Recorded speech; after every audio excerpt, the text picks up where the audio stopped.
สวัสดีค่ะเช้านี้ก็เดินสำรวจนะคะความเสียหายกันหน่อยเนาะเนื่องจากว่าตอนเย็นๆของเมื่อวานก็จะมีลมพายุเข้านะคะที่อำเภอชุมแพจังหวัดขอนแก่น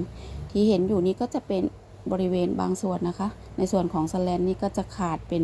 บริเวณกว้างกันเลยทีเดียวเรามาดูมุมนี้กันก่อนว่าเป็นยังไงบ้าง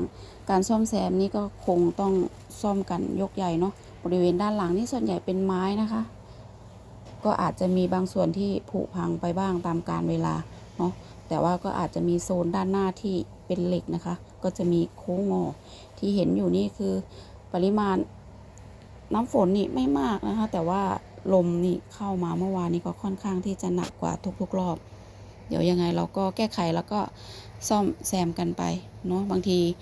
เป็นภัยธรรมชาตินะคะก็อยากจะหลีกเลี่ยงแต่ว่ามันก็หลีกเลี่ยงไม่ได้เนาะก็น่าจะมากันอีก